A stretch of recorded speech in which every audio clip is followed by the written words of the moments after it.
tired of just making ends meet. See, I want to be blessed. I don't want to be blessed. I want to be blessed to be a blessing. You see, I want to live my life in the overflow. I want to have more than enough. Check this out. Well, it's time for me to start to elevate. Been down too long, time to graduate. Mount up my wings like an eagle, you see. Turn all my dreams to reality. Ain't nothing on this earth gonna hold me back from my heart desires. He promised that if I have faith, if I believe, faith is size of a mustard seed. I want to be blessed, to be a blessing. Prosperous life, no more stressing. That won't know me from the moon to the sun. He'll keep blessing me in that recession. I got to do something with this life he give. This plan for me, that's what I wanna live. As long as I got God on my side, the hater just gonna have to let me fly. Yes, I am in the overflow. In the overflow. I'm blessed when I go. Don't you wanna live in the overflow? Living. Yes, I am in the overflow. In the overflow. I'm blessed when I go. Don't you wanna live in the overflow? Living. Oh, yes, I am in the overflow. In the overflow. I'm blessed when I go. Don't you wanna live in the overflow? Living. Yes, I am in the overflow. In the overflow. I'm blessed when I go. Don't you wanna live in the overflow? See, we got to speak that thing into existence. Because it gonna happen. You gotta believe it. In your heart, and in your mind, and in your soul. So you gotta repeat this after me.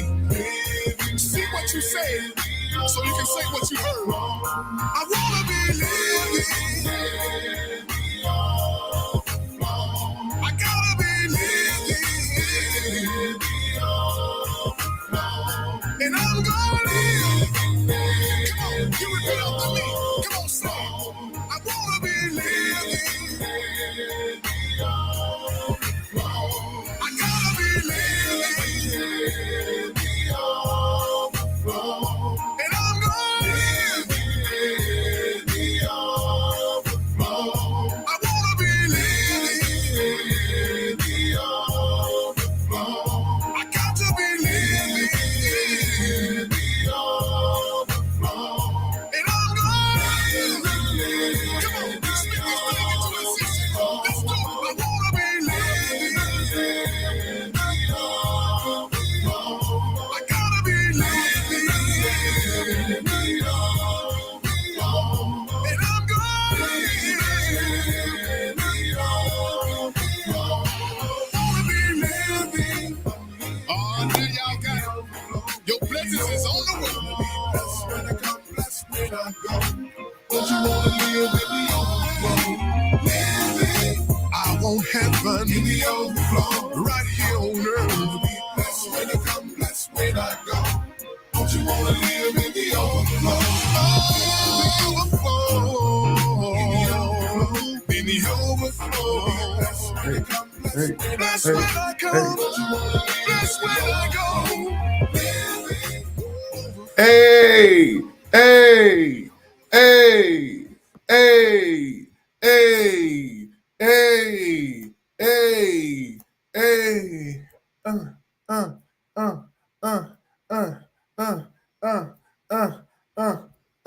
What's up? What's up? What's up, y'all? What's up? And welcome to Overflow, the Everyday People Show. The Everyday People Show. Not tomorrow, not yesterday, but the Everyday People Show. This is the only show where me, you, your mama, and your cousin too get to just come on and just chop it up. What's up, y'all? What's up? What's up, y'all? We got a lot to chop up today.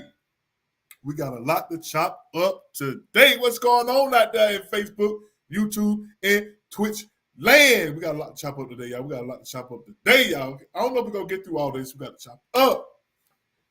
Woo! in our Overflow chat group, man, we got chatting about this transgender swim girl. She was nominated for Woman of the Year. Okay, y'all. It's one thing they let her compete with the women. It's another thing they don't put her up for Woman of the Year. Lord have mercy. Transgender got Woman of the Year. But we gonna chop it up, y'all. Do y'all think she deserved Woman of the Year? Or to be nominated for Woman of the Year? Yeah, I don't know, y'all. You know what I'm saying? It is what it is. And we also got Preacher got robbed during the service. Lord have mercy. That man got robbed during service. Man, it's hard out here for a pimp. It's getting hard out here for a pimp preacher, y'all. It's getting hard out here for a pimp preacher. Show is. And Monkeypox, the World Health Organization has declared it a crisis, a national crisis. Are y'all concerned about Monkeypox? Or are y'all going to sleep on it like y'all did COVID? Huh? Let your boy know something, man. And we also going to talk about TDJ got all these women panties in the wad, boy. He dropped a bombshell on them, and they didn't like it. But y'all should have read. Y'all should listen to the whole sermon. He went more in depth with it, but I don't know, y'all. Y'all think TDJ was right about what he said? Are y'all raising y'all women, y'all young girls up to be men, to be boys, act like boys? But we gonna chop it up today, y'all. We gonna chop it up. I ask y'all one favor. If you're tuning in, please share this live to your page. Please. That's all we ask y'all to do. We ain't gonna ask y'all for no GoFundMe money. We ain't gonna ask y'all for no Cash Out money. Only thing we ask y'all to do is to share this live. Please, ma'am, sir, do share this live. Let me get some of my folks off in this thing. Man, what's up, bro? What up, homie? What's going on with you? Man, I'm chilling. Chilling like a villain. You know you ain't got no practice today? Nah, travel ball is over, man. It's over. Oh, it's over with? Yeah. Well, you know what I'm saying? It's a good thing and a bad thing. It's bad that mean y'all probably didn't win. Y'all win anything? Nah, we ain't win shit. Well, the good thing, you get to come on the show, man, a whole show. Yeah. I got you a whole show, hopefully. You know what I'm saying? Yeah, for sure. I'm here for it. Yeah, how your weekend was, bro? Weekend was good, man. It was quiet. No, I worked in my damn yard. Finally got to pay attention to my yard. Been neglecting my baby. So, what you had weed growing there? Oh man, everywhere. The rain had. Oh man, it was like a jungle out here. Makes you wonder sometimes how you keep them going up. What about you? What you been up to? Man, what I do the weekend, man? Oh man, I don't say. Can I say what I did the weekend? Man? Well, if you gotta ask, don't say. You know what I'm saying? I've been hanging out with some friends, man. You know what I'm saying? I've been hanging out with some friends. You know what I'm saying? Some new friends. You know what I'm saying? I've been trying to cultivate some new relationships and stuff like that. But that's all, man. You know what I'm saying? Man, I just be hanging out, man. You know? Yeah, that's all I do. Big T. What's good? What's good? Houston in the building. Already. I love them Astros, bro. Well, he always rocking them cheetahs, man. Man. Well, we took that can. We took the trash can from them last in the World Series. They ain't had a trash can to beat on. Hey man, a broke clock is right twice a day. So it was y'all. Yeah, I don't want to talk about that. And I'm gonna keep hounding you, man, about that Braves cap you supposed to be wearing. The bet you lost. Come on, man. Stop all BT, that, man. BT, I didn't see you as a guy who didn't stand up for what he said. You know what I'm saying? You just don't come across as that guy. I'm not paying $50 for a Braves cap so I can wear on this show. I'm not doing it. Well, since the World Series over with, that problem went down by now. you have to pay the price, man, for a World Championship hat, man. Hey, let's talk about something real. The Mega Millions is up to $830 million. Let's go in on that. $830 million. Man, if you live in an upscale neighborhood, you ain't got a chance. Do you know how many GOP seats Main One can buy with $830 million? You know they're gonna put that ticket in Buckhead, somewhere like Buckhead, somewhere like that. Somebody well-to-do gonna win it already. Hey. Somebody who doing good already gonna win it. You already know it, man. Hey, I ain't got to buy no GOP seats. The Democrats doing that for you. Yeah, okay. But the GOP, they trying to give away this midterm, though. They got the upper hand, and they trying to give away the midterm. They trying their best. Yeah, it ain't gonna be a blowout as everybody thought now. It sure ain't. You know It sure ain't. It's gonna be really close. Go on, wave the red flag. So we were talking about that transgender thing, man. I didn't know they had nominated her for Woman of the Year. Let me you know, man, one don't like that stuff right now. But hey, man, look, if it good. The University of Pennsylvania has nominated transgender swimmer Leah Thomas for the 2022 NCAA Woman of the Year award.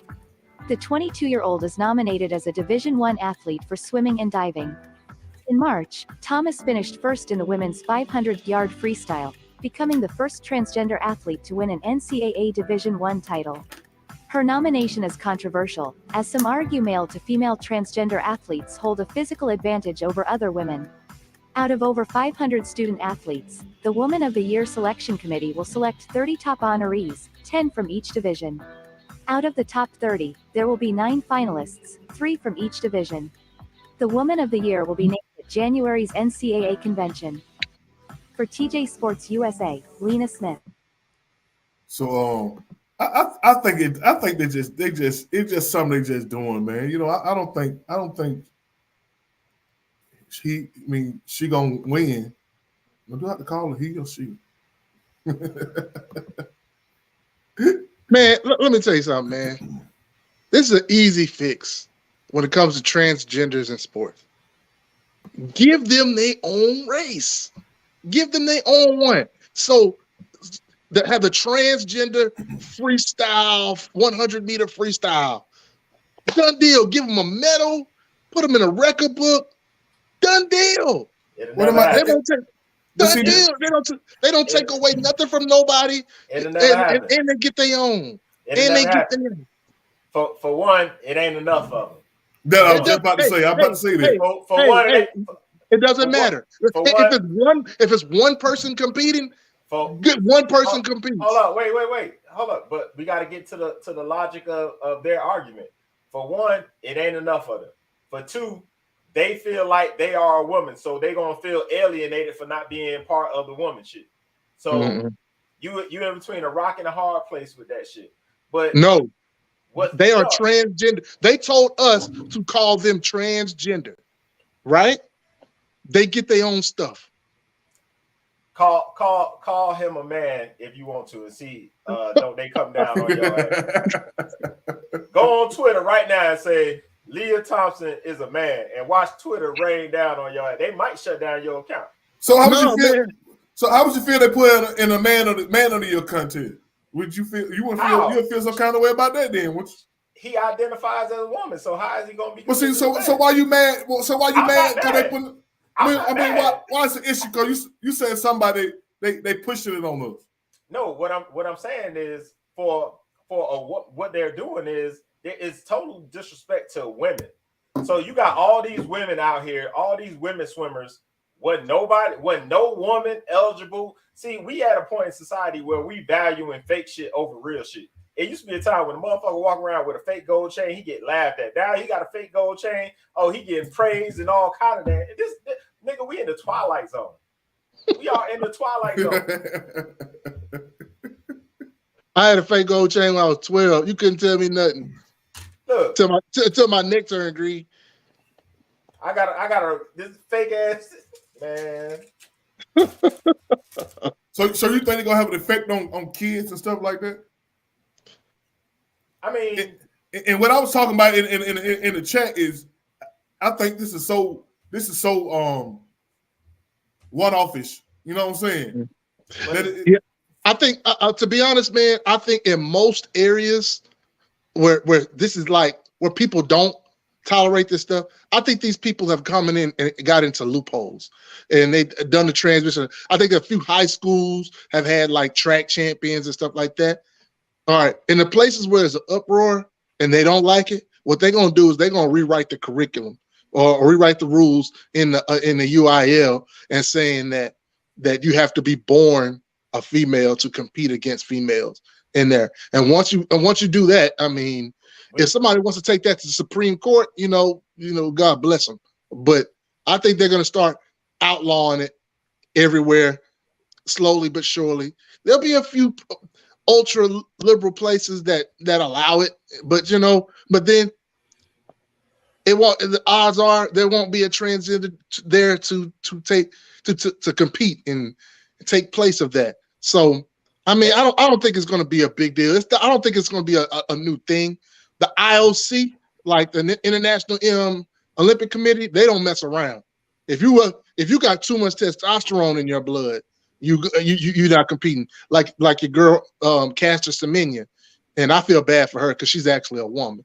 But like I'm telling you, man, I don't think this is gonna be this big wave of transgender people competing in sports just to beat girls. I really don't think it's gonna be a thing.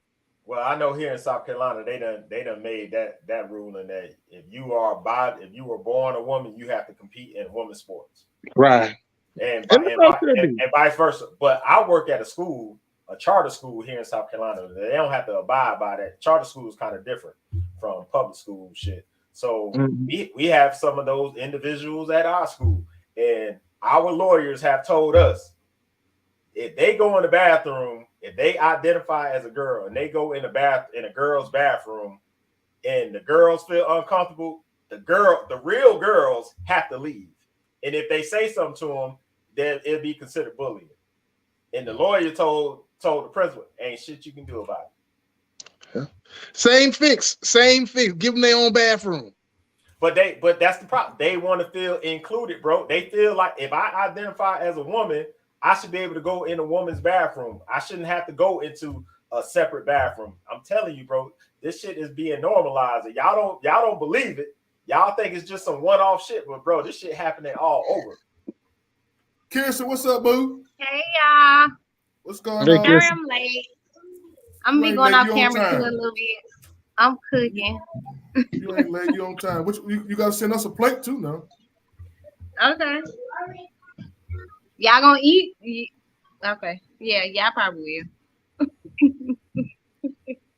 What you have for dinner? I'm making like a coconut curry pasta with like spinach and tomatoes and onions on it. It's really good. I'm making the sauce, everything from scratch. So good. Well, except the pasta, but it's gluten-free pasta. Okay. That sounds good. Yeah, it's about to be bomb. Real bomb. Okay. All right, let's talk about this right here. A Brooklyn bishop was robbed at gunpoint in the middle of his Sunday sermon today, and it was all caught on camera. The service was being live streamed this morning when he says 3 to 4 men walked in with guns. He spoke at length with CBS 2's Lisa Rosner about why he believes he was targeted and his message for the suspects. 5 to 10 minutes into preaching Sunday morning on Remsen Avenue in Canarsie, Bishop Lamore Whitehead saw the door in the back of the room kick open. How many of you have lost your faith because you saw somebody else die what you about to go through? And watch you lose his faith. Yo. Right. I seen 3 to 4 men come in. I said, all right. It's pretty much stating that I'm not going to do anything, right? Because I know y'all coming for me. Y'all coming straight to me. I don't want my parishioners hurt, right? I got women and children there. As I got down, one went to my wife and took all her jewelry and had the gun in front of my 8-month-old baby's face. Took off my bishop's ring, my wedding band, and took off my bishop's chain. And then I had chains underneath my robe. He started tapping my neck to see if anything else. So that means they knew They watched and they knew that I have other jewelry. The church's live stream shows the gun being held on the pastor. They had the guns on my deacons that was at the door. Whitehead says what you don't see on camera are around 100 congregants who were in the room. Men, women, and children dropped to the floor in silence. My church is traumatized. The women and children are still crying. Still crying. Babies are still crying. Police say the men took off in a white Mercedes. Whitehead says cops have a license plate and witnesses saw the men change clothes outside. These men, they need to turn themselves in. I forgive you, and I'm praying for you. You know, and I hope that God deliver you from the mindset of who you are at this time. Whitehead believes his family was targeted because of the publicity he received when he helped turn in the suspect wanted in the fatal subway shooting of 48-year-old Daniel Enriquez in May. I turned them in, but the media called me the bling bling bishop. They had my Rolls Royce car all over everywhere, and I feel that played the part in this. I think all pastors should be able to get permits for pistols. The NYPD is investigating, and Whitehead says the mayor and top police brass have called him, pledging support to find the suspects. Fortunately, no one was hurt. In Canarsie, Brooklyn, Lisa Rosner, CBS 2 News. Hey, Rob, do me a favor. Bring this into the stream real quick.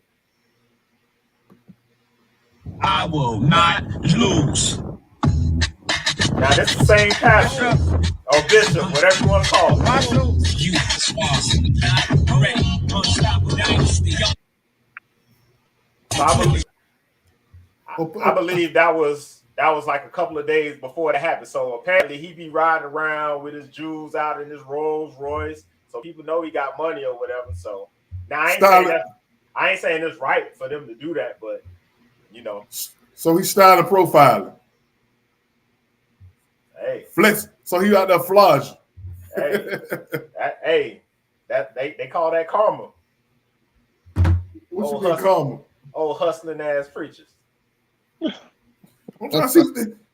They said he robbed from. Say he had almost $400,000 worth of jewelry. Man, I'm in the wrong line of business. They got almost $400,000 worth of jewelry out of that place, man. Yeah. I feel the same way about this as when I hear about a rapper who gets robbed for all his jewelry and stuff like that. I mean, buyer beware. When you wear stuff like that, I don't care where you wear it. There's a chance that it's gonna get taken. I mean, it is what it is. I mean, you want to wear that stuff, there is consequences to that. No, man. Hey, man. I mean, I'm sorry. Your 8-month-old was traumatized, but hey, it is what it is. So you telling me if I'm financially well off and that's how I choose to spend my money, I gotta be careful of wearing my shit because I'm gonna get robbed? Come on, man. Yeah, absolutely. That's absolutely. The same. So that ain't no different. Yeah. That ain't no different if you work hard every day at your job and you buy a nice car and you at the red light and somebody stop and rob you. So you getting robbed because you got a nice car? Is he froze, Rob? Yeah, he froze. BT, he froze. Yeah, you saying that bullshit. But see, my thing about that, man, is this. What did you preach? What mean? I would like to know do he have another job or something? Is he a big time businessman or something, or if he's just a pastor? You know what I'm saying? Riding around in Bentleys and Rolls Royces and $400,000 worth of jewelry on you while you preaching. You know what I'm saying? Right. And I just don't get it, man. As a preacher, I mean, it's not a good look as a preacher. You know what I'm saying? I ain't saying the preacher you got to be broke. Right. I'm just saying, $400,000 worth of jewelry. You can help a lot of people with that money, man. You out here buying Bentleys and Rolls Royces and all that.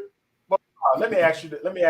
Now, this ain't no black and white thing, but I mean, it make you think. Like all of our pastors that look like us, they always like John P. Key or whoever the dude that was buying his wife all them cars because he messed up or whatever, and and all that kind of stuff. You don't see Joel Osteen flossing. Now he may have them cars, but you ain't gonna see him flossing it and showing it off like that. Exactly. So why we have to do that shit? And most of Joel Osteen parishioners, they more likely they got money too. So, but I'm pretty sure that this dude in Brooklyn, you in Brooklyn, man, you probably in the poor neighborhood. And he in the wrong place to be doing that shit. you got robbed for over $400,000 worth of jewelry. You know what I'm saying? So now, as a member of that church, you feel safe coming in that church? I don't see why you had no armed guards in there anyway. You got the jewelry in there. You know you probably getting good money in there in order to afford the jewelry. I mean, why you going out buying all this jewelry? You the pastor, man. You know what I'm saying? You the pastor. I don't get these pastors these days, man. You know what I'm saying? It's so much you can do in the community, man, with that money. Right. You know what I'm saying? Because they hustlers, baby. You heard what he was playing. Yeah. And then you post a video like that. You know what I'm saying? It just the integrity of being a pastor is it ain't what it used to be. He could be 100% legitimate. You know what I'm saying? All that money that he has and stuff that he buys, it could be for him. But I mean, that's not the humble spirit the Bible talks about. You know what I'm saying? And that's what's wrong. I mean, I'm not trying to judge the dude. Technically, he can. I mean, there's nothing that in the Bible that really forbids what he does.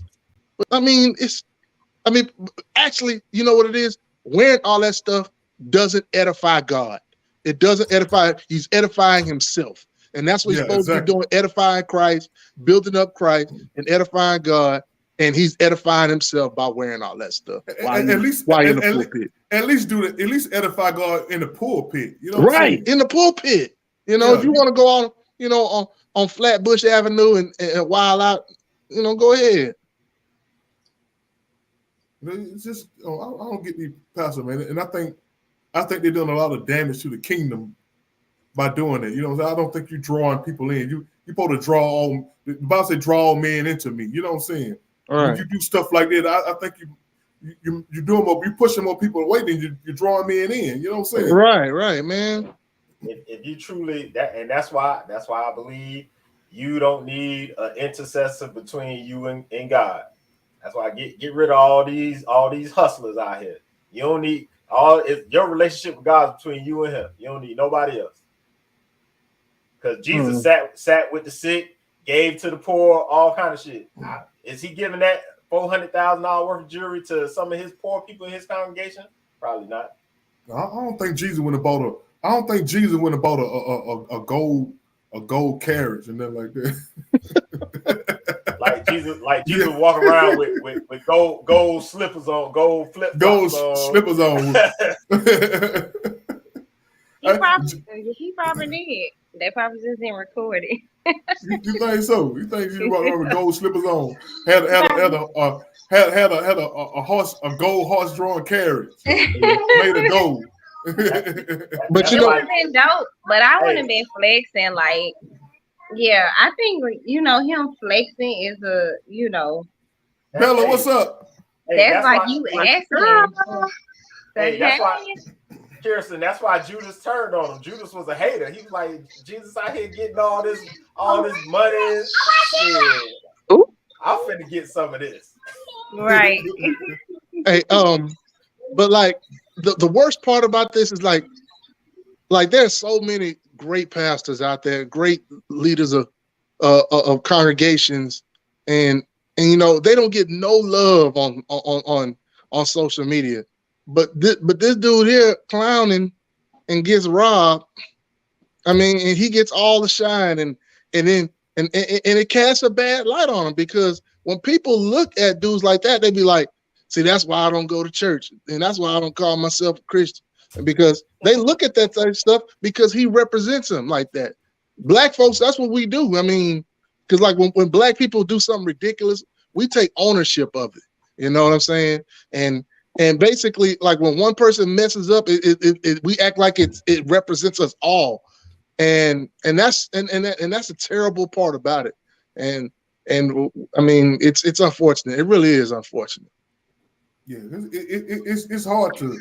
Well, I don't think nobody after Creflo. I think people just gave up on tithing. So, no, man. I don't think you know what I'm Creflo saying? So really I don't think realized nobody. the damage he did. So I don't think that the people who were really on the edge of tithing, they definitely not tithing now. Yeah.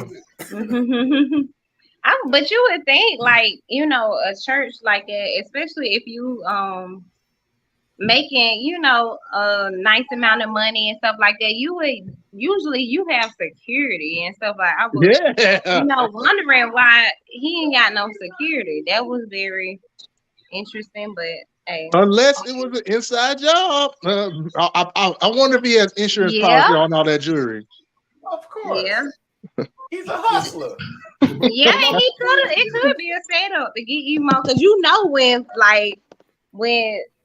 if you got insurance on your stuff, you gonna get the funds and stuff back or whatever, like how it works. But you get something back for it if your things are insured. So I don't know. Yeah. Hey, but my biggest thing is you up in there with $400,000 for jewelry on, and I'm pretty sure you could find somebody in the neighborhood you can help out. You can feed a lot of people. You know what I'm saying? It's just like you just I don't know, man. It's just like you're not a good steward.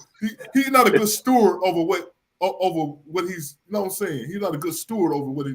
Right. You know what I'm saying? But how you know he didn't feed anybody? How you know he didn't feed anybody?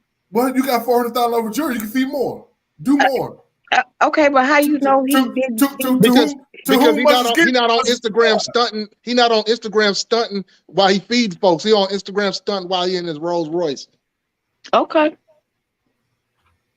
And we're not saying he's not Bella. We're just saying you would think a pastor got to have some kind of character. Yeah. You know what I'm saying? But I think that goes to the point of and hey everybody, how y'all doing? What's up, Bella? I think part of it is we put pastors on pedestals and we need to stop it.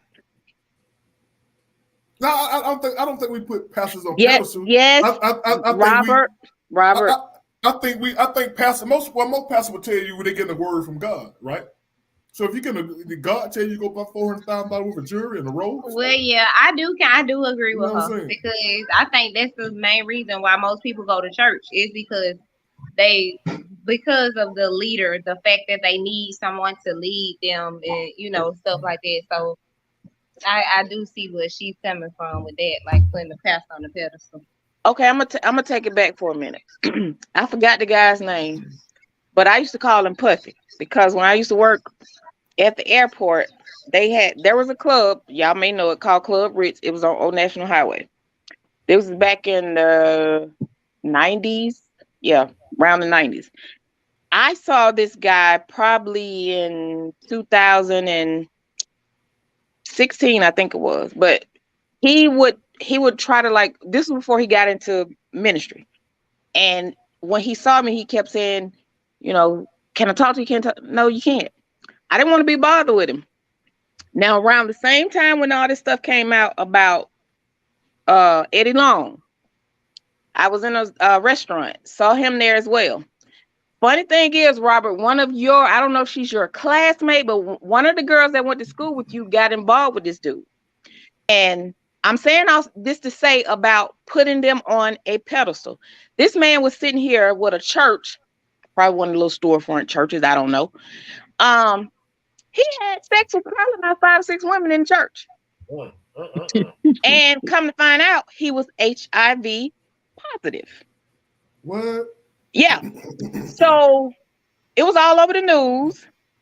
And what was funny, when I saw him, he kind of gave me this little look. And when I saw the situation that happened on the news, I was like, I just think that was covering for me, because I never dealt with the guy like that. I went out with him once, never did anything, never got intimate with him or anything, because I really didn't, care for him like that. I'm always that person that, I'm gonna meet somebody. This may turn into a friendship, may turn into something networking. Anyway, The girl, and this is why I said putting on a pedestal.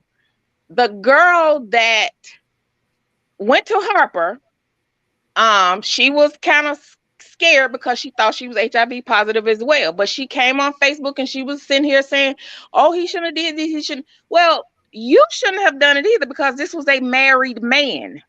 He was married, and I'm not saying that people don't mess with married people. Hey, I'm not saying that part, but the part of she tried to blame this man and make it seem like it was all his doing. If she would have contracted HIV. No, you was messing with a married man. And she put him all up on this pedestal at first. And then when it all came out, she was screwing the man along with 3 other women in the church. At the same church? Yes. That's space age pimping right there, man. That's a ministry pimping right there. But see, women are drawn to men who they think have stature. Yeah, in power, absolutely. In power. So that's what a lot of preachers abuse. Yeah, and they abuse it. Absolutely. They abuse it. You know what I'm saying? Yeah, it's not just church. It's at work, community centers. I mean, at hospitals, everywhere. It is. But the thing about it is, I still look at it like this: a man that has the caliber of I'm a minister, pastor, prophetess, whatever he is. At the same time, I always still look at it as he's a man first. I don't care how much ministry he has in him, how much Christianity, devotion, whatever. He's a man first. That's the way I look at things. Now, as far as that jewelry part is concerned, no, I don't think that was a good thing to do. That's his life. If he's making the money to do that, cool. But if you taking money from the congregation to put, gold chains around your neck, yes, I have a problem with that. Because if everything is not studied with the church, unless this is your money that you're using, that you work for, hey, that kind of look a little strange that you wearing $400,000 jewelry, riding in a Bentley and whatever else to the congregation. But at the same time, the congregation has a role in this as well. Because if you keep going to that church and you're giving your money to this church, you have a role in that as well as what this pastor is doing as far as jewelry and what he's driving, especially if that's the only thing that he does is minister to the church. That's something the congregation need to be looking at. If this man ain't working nowhere else and he's sitting here with $400,000 of jewelry on him, that's kind of, skeptic to me. Just me. Yeah, I agree. I mean, a lot of pastors and like that make a lot of money. They invest in real estate and they get paid for speaking engagements. Yeah, when they go to other places and they get paid, and they get paid stupid money. They really do, and it is what it is. I mean, I'm over me up a church. So let me ask this question: do you think a man or woman that is a pastor and they're invited to another church to speak, do you feel that pastor should be paid to speak at that church? Nope. I think they should take care of his expenses. Like if they fly him in and put him in a hotel or something like that. That part. But like the church that I attend, I have a country pastor. He's I call him backwood pastor, but love him to death because he don't believe in that. You got to pay tithes 2 or 3 times in one session of doing church. It's one time you pay your tithes or whatever it is you're giving. This is a man that even if your mother or your father don't even attend the church, he's that man that if you call him at 10, 11 o'clock at night and say, my mom need to be prayed over, he's getting out his bed and he's coming there. That's how he is. And I'm saying all that to say because we had a conference and the secretary reached out to Creflo Dollar. This was about 6 years ago. Probably about 6 years ago. and he would not speak unless he was paid. Right. Cut the check. You write down. Yeah, I just think that's dumb to me. I just think that's dumb that, you know, if that's your field. Now, if it's some type of big conference that we're doing and they have all the pastors coming out or whatever, and, you know, he was one of these main speakers or something, okay, and they're paying the pastors or whatever, just like you said, incentives, paying for the flight and all that, cool. But you tell me, oh, well, if I come to your church and speak, I'm going to have to charge you. Huh? Yep. Who was that lady that was talking crazy? Now she on the apology tour. The gospel chick. The gospel singer. Yeah. Is it Kim Burrell? Kim Burrell. She said, I'm not as expensive as y'all think I am. Wow. Man, that's cold-blooded. I mean, Robert, I'm telling you, you could be a deacon. You could be a deacon too. You could be a deaconess. Chop it up, AME. There it is. Well, see, a lot, and they don't have convictions about it either. And that's the thing about it. They don't have convictions about it at all. They don't say, hey, look, just pay for my ride there. Like be just pay for my room. You know what I'm saying? I'm good. Yeah. You know what I'm saying? But why you need a guest preacher anyway? Why you need a guest preacher anyway at your church? You ain't when they're doing like let's say if it's the church anniversary or they having a men's conference or something like that, because you know, for the most churches do that regardless of what denomination they are. They, you know, they do for the most, especially if it's a Baptist or AME, one of those churches. I think it's a couple more, but they do like the conferences and all that. So, you know, they invite different pastors out. And when they do, it's, you know, it's like, oh, hey, we're having Men's Day. Can you come out and speak? Well, that was a particular day that they was asking him to come out. He was like, well, if I come, I have to charge him. And he was like, you know what? You stay where you at and we're good. And that's basically what he told him. I know my mom church, her pastor don't preach on every third Sunday. He don't preach, so they got a guest speaker. So it's like, what, you get tired, nigga? Well, yeah, and that's the reason why they you know, you got other ministers in the church too that could bring the word. He the only minister in the church, and they had a guest pastor from another church to come preach. And I'd be like, she be telling me this stuff, and I'd be like, well, what's wrong with him? Oh, nothing. He just every third Sunday. Now, a lot of times they do that because they want that pastor to bring his congregation over to their church. Yeah. And they get more money. You know what I'm saying? Yeah. Well, no. So it's a hustle.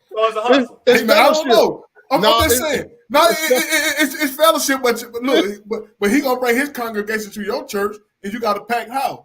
You know what I'm saying? That's like you inviting somebody else on your podcast to bring their members. So they hustling. Hey man, I don't know how you gonna say it, but you. Hey man, the hustle is real, man. But I think as far as dealing with the church as well, that's even like, I had a conversation with my son. He was like, I pray every day. I meditate every day, but don't ask me to go to church. And I said, okay. He was like, he said, because of a lot of the stuff that he saw in the church, and the stuff that, you know, he's read on or he sees, he was like, I don't want no part of the church. He was like, you know, I read my Bible every day. He said, when I leave up out of here, I sit in my car, I meditate. He said, but I'm not doing nobody's church. I said, if that's what you choose to, hey, I don't have a problem with that. He was like, hey, he in my heart. He said, we had a conversation.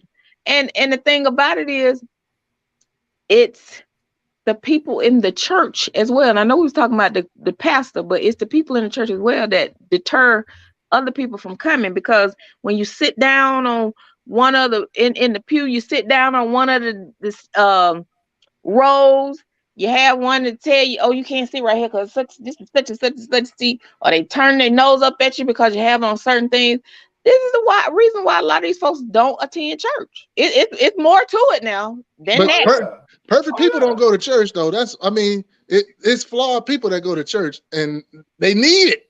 Yeah, they need it. But the thing about it is, when you're in church and you know, I don't care if you are fully dedicated to Christ, but when you go to church and somebody else come into that church that you have never seen, or you feel that they're not Christian, Baptist, or whatever, there's no need for you to turn your nose up at that person or make them feel like they don't belong there because they're not dressed like you are. If that person came to church in a t-shirt and some jeans, you know, I've even had to look like, okay, I know you got some kind of decent clothes you wear, but and then I had to step back and say, you know, hey, I don't know that person's business, so let me step back from that.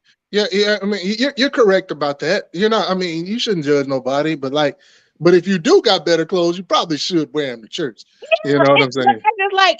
That's just like even funerals, and that's like my biggest pet peeve. I get pissed off about it, and I be like, y'all out here. And I see y'all on social media talking about you bought this, you bought that, but you sitting here telling me you can't get a decent, attire to come to somebody's funeral, your relative that passed. You come up in here, titties all out or pants sagging. I'm like, wait a minute. Yeah, I bet you if you had to see the judge, you wouldn't dress like that.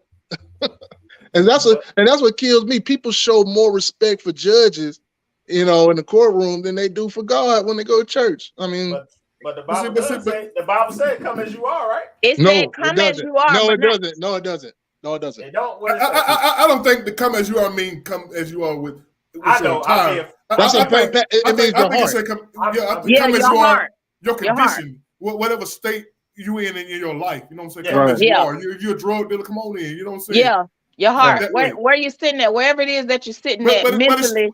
But it still don't say you got to be dressed up to come to church. You know what I'm saying? Right. It doesn't say that, but I guess the thing about it is, if you go out, step out on the town to a club, to wherever you go, you dress up, you get everything going.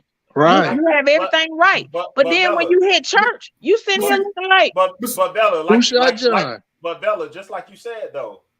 It's the people that turn their nose up to most people. Because what if I work 12 hours and I said, man, if I go home, I'm going to sleep. Man, I'm going to church. And I come in, I just came off the factory floor, got my work boots on. I'm kind of smelling like some oil off the machine or whatever. And I walk through the door. I'm getting looked at. They might sit me. They may sit me in a vestibule. They might say, no. Most people not gonna judge you for that because people got common sense. They know you coming from work. I grew up in a Methodist church. I used to be an usher. I used to see how the people used to look at certain people when they walk. Turn their nose up, look at you funny. Spit that gall out. Spit that gall out. But let me. But if I see a 21-year-old with his pants below his butt, I'm gonna look at him crazy. I'm gonna do it. I'm gonna tell you right now. I'm gonna do it. But why look at him crazy instead of saying something to him? I will. I'll look at him and I'll talk to him. I'm like, man, you need to pull your pants up, Playboy. I had a little young guy that, and I said his pants were sagging and he had tattoos on his face. And I said I had to really meditate for a minute before I said anything to him. I was like, these kids, I said, they will go off on anything. I said, I don't know this little dude, but it was 3 of them. I'm coming out of Walmart. Their car is parked next to mine. And I said, I want to ask you a question. I said, and don't take offense. I said, but I'm old enough to be your mom. I said, I know that part. I said, but I just want to ask you a question. He was like, okay. I said, why did you go tattoo your face like that? The other young dude answered, he's like, cause he ain't have no sense. And I said, I said, so why did you do it? He was like, just to be doing it. I said, so you're not thinking about later on where you have to get a job? Or he's like, well, I said, okay, well, you have a good day. I left it like that. And I got in my car and I was like, I'm not understanding, the logic. But see the backdrop to that. Okay, who's he following? Who raised him? You know what I'm saying? Well, okay, so I don't have any tattoos at all. And I look at people with tattoos on their arms, so I say, what's the big deal about a tattoo? Yeah, I don't have tattoos. What is the big deal about a tattoo? That people going to get tattoos all over their body. Yeah, it can be sexy. It can be. And that's why they're doing it? Because if it's something of significance, I have tattoos, and I got a lot of my tattoos when I was young, like 18. When I was 18, that was the thing. It was like tattoo. Everybody get tattooed. So I was following the crowd, getting the tattoo. So, but I ain't never get tattoos in my face, neck. It was all places where they can be covered up. Right. This is the only tattoo that I have right now that is pretty much, but it means something to me because me and my daughter got together on her 18th birthday. She said, I want to get a tattoo with you on my 18th birthday. We got tattoos together. Okay, and see, that's significance. That's that's something sentimental to the two of you all. Right. But and it's just like with the tattoo. I seen this chick today, and I said, Jesus, take the wheel. That's all I can say before I can say anything else. She had this little short dress on, and I was like, is that a dude or is it a chick? But she's trying to be sexy. Okay, but listen to what I'm saying. That to me, it was like overkill. It was like overkill to me because she had a tattoo going down her face. She had a tattoo near her temple. She had one on it by her whole neck is tattooed up. Her chest was tattooed up. Her legs pretty much was she had like what do they call them? The what, not tramp stamp. What do they call those sleeves? I guess they call them sleeves. But anyway, she had all over her neck, her arms and everything, and she had her legs kind of open. And I said, okay, wait a minute. I'm just being real. I said, wait a minute, I'm a female. And she might have thought she was sexy. She you know what? And she probably did. But the fun thing was when she had, and I'm just telling y'all my realness on it. When I looked down and saw the dress, she had her legs cocked open. I said, okay, I'm a female. Now, if your legs are sitting like that, cocked open like that, it would kind of show your lips. I thought the tattoo went up. It was up there, but the thing she had like this little snowman or something right there, in the vagina area. And I said, is this a man or a woman? I said, because she looked like she's a little tucked or something. You can tell her breasts were done. But I said, she looked a little tucked. Is this a dude or is this because there was nothing in that little middle part. And I'm saying, like, a woman, if her legs were that wide open, a woman's vagina lips or something would be showing right there. So I was like, okay, that don't go with she had small lips. Maybe. I don't know, but anyway, y'all, we put it back on the track. We're gonna go from one preacher to the next preacher. Okay, who we going with now? TD Jakes? Yeah, preacher, he got a lot of women upset, and I don't know why. You know what I'm saying? He got a lot of what he said. But I don't think they saw the whole thing though. But TD went off on him. But the party, everybody gonna take the snapshot of the tough part. Right. And that's the way it is. That's just like it goes back to that thing of Dave Chappelle when the lesbians and gay men went to going in on him, and he was like, before you come at me, he said, watch the whole video. He said, before you come at me, watch the whole video. And it wasn't that with a lot of people. You grasp on to the headliner that you see.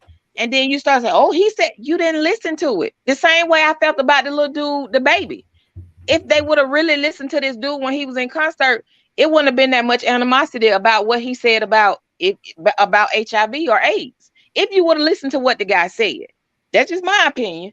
But as far as what TD Jake said, that little part right there, I do kind of feel that way about that. It is a lot of women being raised.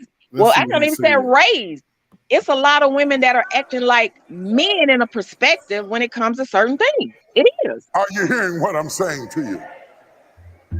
And Adam all of a sudden has allowed the curse to come because he stopped pouring.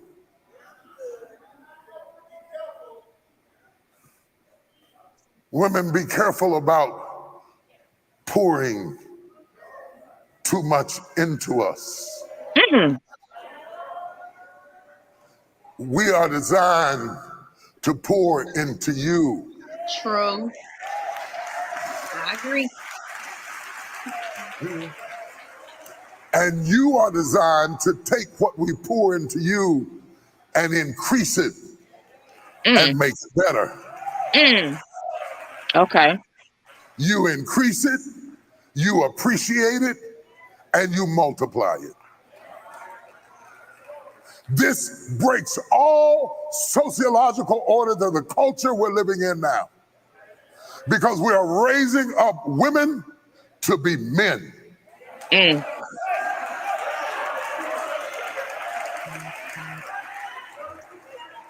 you are not applauded for your femininity. You are applauded in the contemporary society by how tough, rough, nasty, mean, aggressive, hateful, possessive you are, and you are climbing the corporate ladder, but we are losing our families.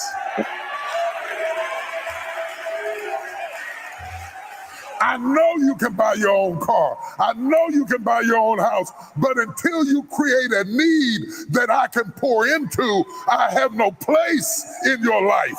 So stop coming home bragging to me about how much you don't need me and wonder why I shy away. Oh, y'all ain't gonna talk back to me this morning. Yes. Yes. But that really was, I listened to the whole sermon. It was a good sermon, you know what I'm saying? And a lot of women took that part right there and got in their feelings. You know what I'm saying? Like Miss Bella said, I don't know why. I just made a post the other day, and I was like, you know, masculine energy loves to provide, and feminine energy loves to receive.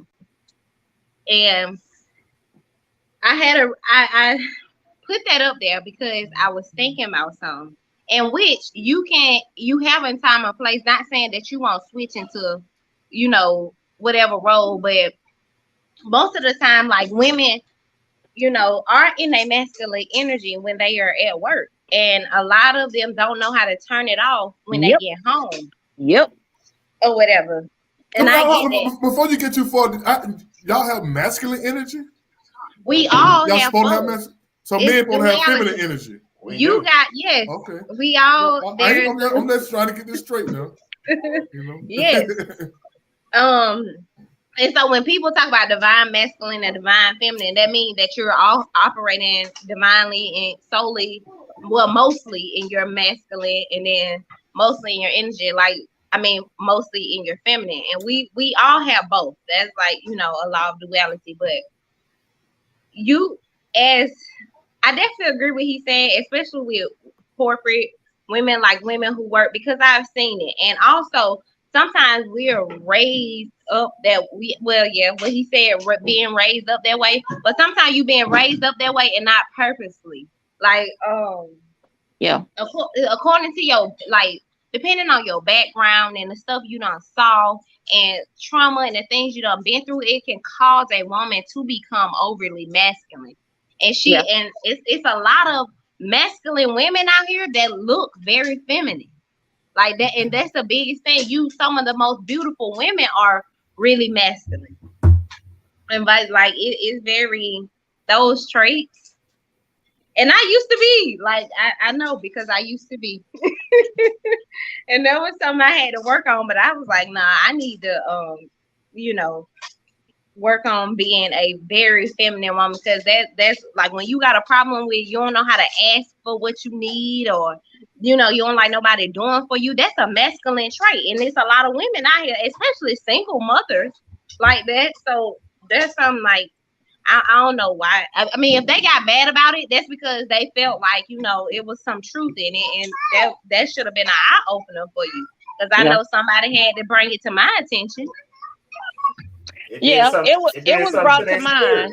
It was brought to mind in counseling, because when we went to counseling, and I'm thinking, because we done laid everything down and we had the conversation, we've been truthful about everything, honest, So we get into counseling. I'm like, okay, we're not gonna be in here long because we don't did the homework. So he was like, "Is it anything else that y'all need to discuss before we break?" I was like, "No," I'm smiling. I look over to the left, and the words that came out were, Yeah. How do you deal with a woman that's so independent that she don't allow a man to be a man to her? I said, what the? I couldn't get it out. I was like, what? I was mad. I really was. I was mad after we left. And he's like, you upset?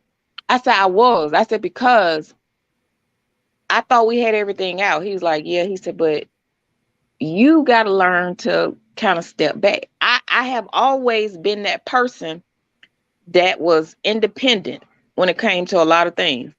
And I've even made the comment as I've gotten older and, you know, seeing things different. Yeah, I'm still independent. I'm going to be that way forever. But I allowed my husband to be a man as well. And, you know, a guy told me one day I was talking to him, he was like, what you mean allow him to be a man? I said, yes, I allow him to be a man to me.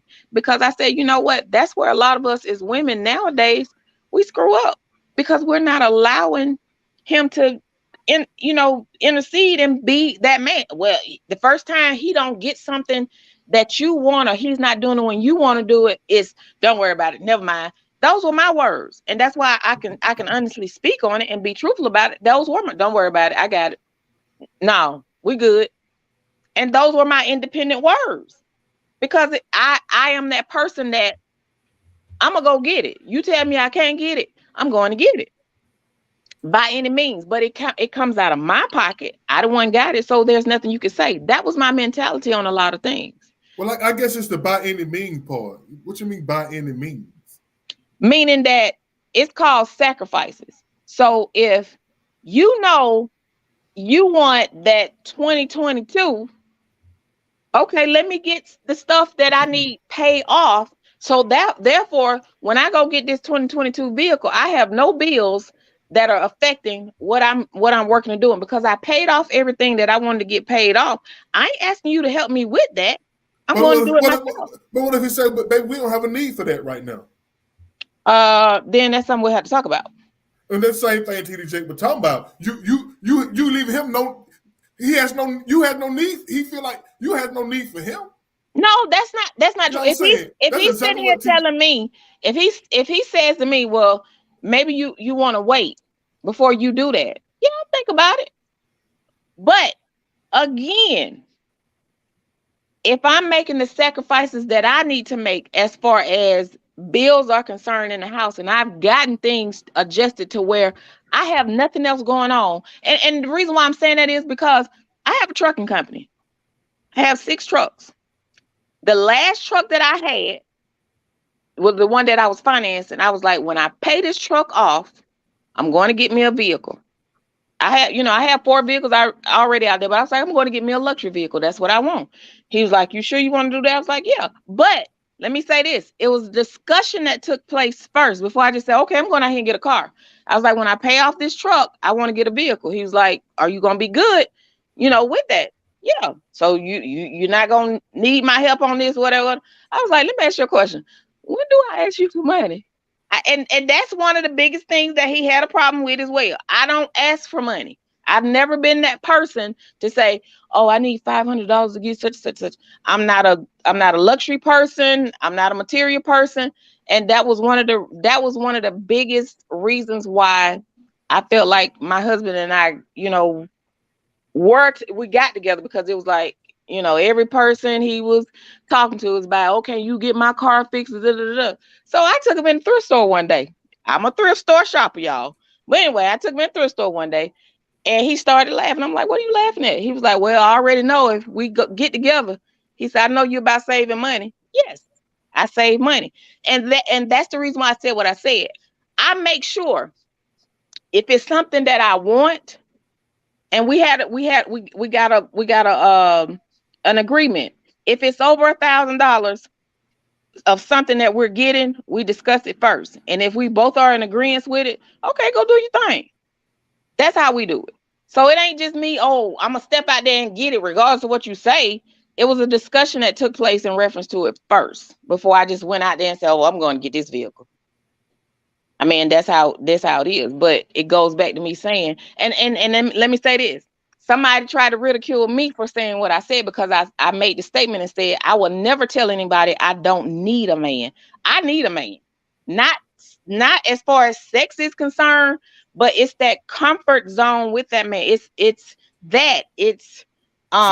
security reasons. That, but my security is he got hands. He knows how to fix some things around the house. That's why I said I need a man. He can fix the things around the house. Well, I got to call the plumber because this Negro don't know how to fix a damn tub.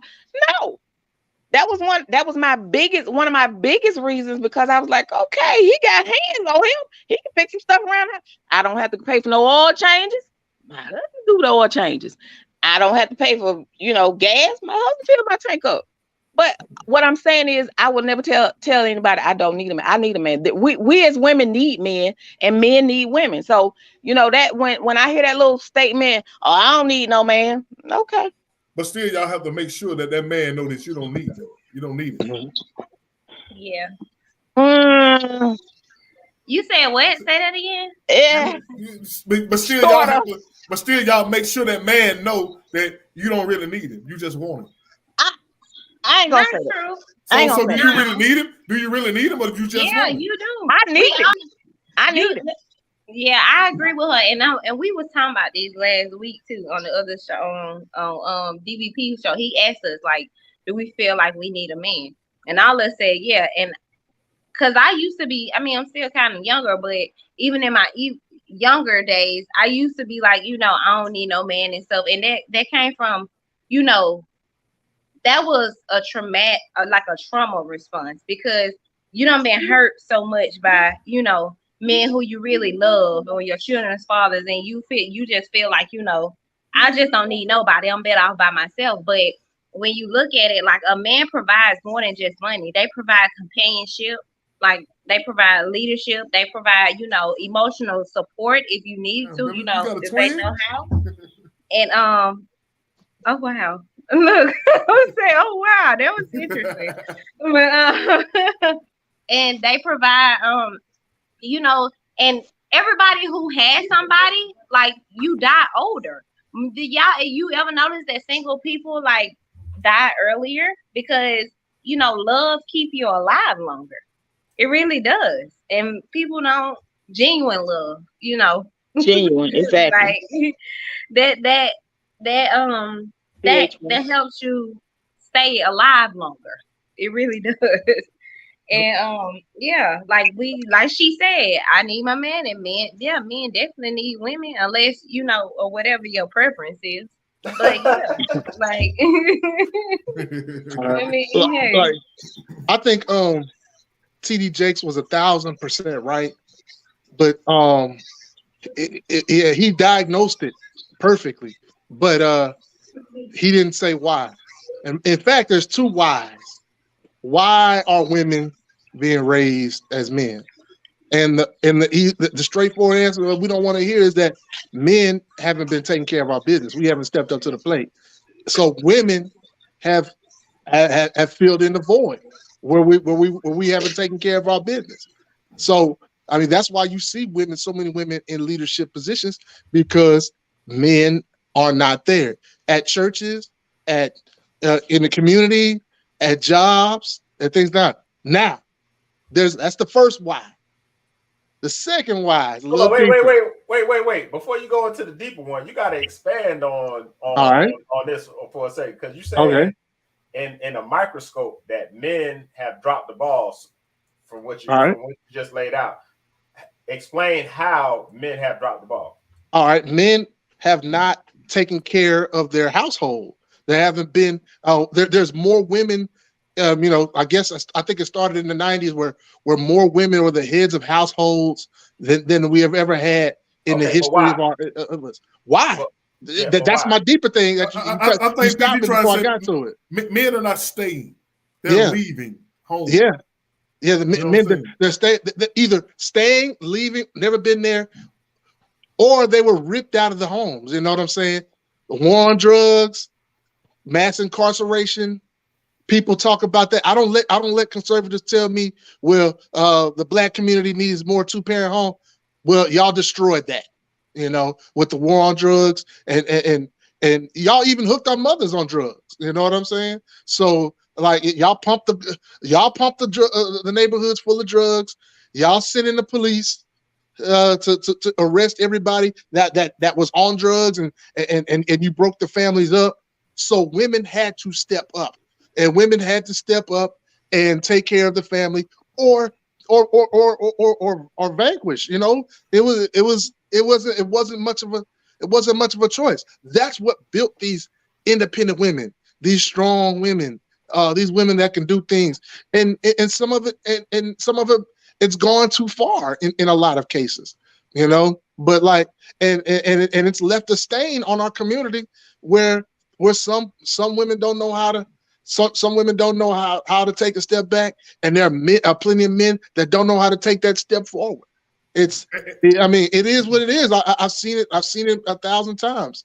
So it is. I mean, and it's really good. It's a real good sermon. I think. Yeah. I think he was talking more about men than women, but a lot of women heard that part and they got, you know what I'm saying. But he explained what he was saying. Like a lot of men are running on empty, so they don't have nothing to pour into the woman. Yeah, I can agree with that. How can I pour into you when you keep saying, I don't need you, I got this, I got that? Or there was another discussion we had about women making more money than men. And been there, done that. But at the same time, like I was explaining to the guy when it was like three of us having a discussion. And I said, but when I made more money than the person I was with at the time, I never threw it up and said, oh, I make more money than you. Oh, I can do this because I make more. I never did that. And I said, that's, to me, is part of allowing him to be that man. Even if it's to the point where, yeah, okay, you make more money than him, but you ain't got to throw that up to him every time something comes up in reference to money. Well, I don't want to do this. I don't want to do that. I see that stuff. And that's the reason why I make the statement and say, women, a lot of us don't allow him to step in the place to be that man. And it's just like TDJ said, you can't pour anything into him because he's tired. And it's like, you keep meaning, I don't need you. Oh, you ain't got this. I don't want to be bothered with you. Same thing the little chick did. Had 18 people. I don't know if y'all saw that video. 18 people at her party, women, and told her boyfriend he was supposed to pay for each one of her friends eating. I said, shitting me? If that's my woman, then that's who I'm paying for. Now I can understand if it was a party or something she had, and he said, okay, babe, you're having a party, I take it. But 18 women, you ain't even friends with all 18 of them damn women. You invited them out for this event to have, a big event to show off whatever. And then y'all two outside arguing and then she disrespected him. To me, she disrespected him.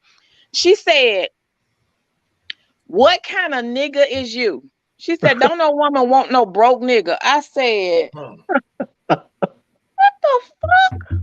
My words. And I said, you know what?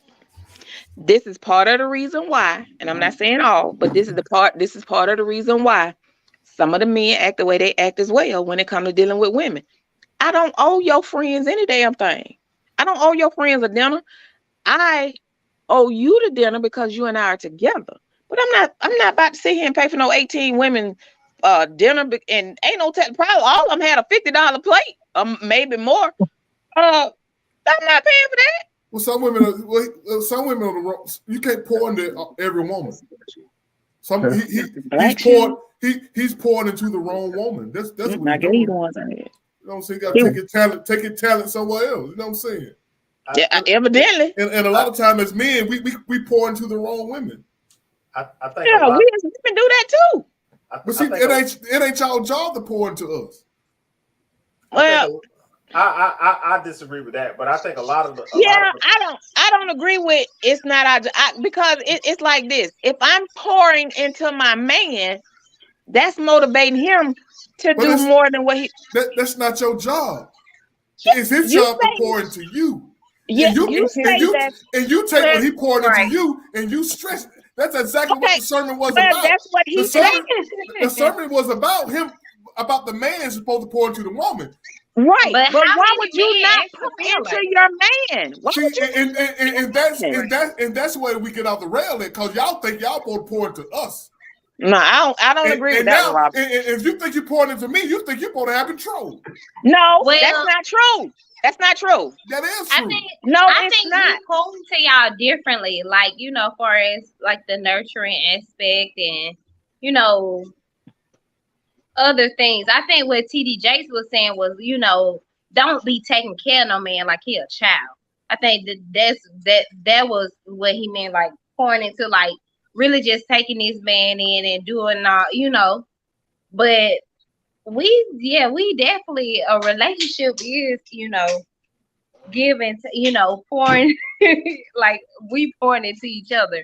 Yeah, we pouring Right. different things, but like, yeah, you This may be your field of you pouring into me. My field of pouring into you may be where I'm sitting here saying you're sitting here back in school. And if I know that you're back in school and we have already discussed all this, and I'm like, okay, my husband's going to get his degree, his bachelor's and whatever. Okay, so that means I got to step up, a little bit more because he's stepping back to finish school for him to further himself. That, to me, that's pouring into. That's pouring into him. But everybody has their theory of it. But I just feel, as a woman, you should be pouring into a man as well. I mean, and I say that it's just like, it was stated. I'm sorry, babe. What's your name? I didn't. Kirsten. Okay, Kirsten. Like, you pour into each other. That's just my thought on it. You pour into each other. How is it that he's got to pour into me, and I'm not pouring back into him in some shape, form, or fashion? Yes, I feel there's a need to pour back into him. It goes back to, I look at when, like I was talking to my son last night, and I said, I feel like a lot of men don't communicate well, or they shut down for the simple fact of, when they were kids, it was always shut your mouth. You don't cry. You're a boy. And that's the reason why a lot of y'all as men, to me, just my opinion, don't open up to women, or you can't express yourself like you really want to, because you have that mentality of, don't you say nothing. You shut your mouth. You're a boy. You don't cry. And I'm saying that because I did that as a kid until I got 19 or 20 years old. I was raised by my grandmother, who I call drill sergeant, because that's the way I saw her, as a drill sergeant. And it was, when people come over here, you don't say nothing. You don't get involved with grown folks. You don't say nothing while grown folks around. So my mentality was, as a kid, you don't talk to nobody unless they talk to you. That's how I felt until I got about 19 or 20 years old. And I was like, no, I got to break this cycle. I can't, I gotta, my form of love, the way I found love was through my son. That's how I learned to love somebody. And that's what I taught him, because I used to tell him all the time, if you don't want a woman, or if you and that woman are not in a place where you feel like it's going to be a relationship with her, tell her, hey, listen, we're just friends. Be upfront about that. Tell her tell her y'all just friends and you're not looking for a relationship right now. Because, again, it goes back to not knowing how to express yourself. So that's something that I taught him when he was a kid as well. Learn to express yourself. Express yourself to women when you're talking to them as well. When you get older, don't sit here and shut down because a woman is saying certain things to you. Speak back. Talk to her. Tell her how you feel. But a lot of men can't do that, because they still have that cycle of, you don't say certain things, or shut your mouth. You don't be crying. Yep. I hear that a lot. I'm not. I can't fully express my emotions. They don't know how to fully express the emotions, right? They weren't allowed to. Yeah, right. That's very true. And I tell my son, stop, Remy, calm down, please. And I tell my son, I let him know it's okay to cry. I tell him, a lot of stuff. Like, even for women, like, now he's into girls. He want a girlfriend. Remy, stop. He wants a girlfriend, and I'm like, why do you want a girlfriend? Do you know, like, the responsibility of a boyfriend? you know, talk to him about certain things. But yeah, I'm like, you can't be trying to tell a woman what to do. You know how dad is like. So I see that he trying to treat girls like how he do his sisters. And Yeah, that's another one too.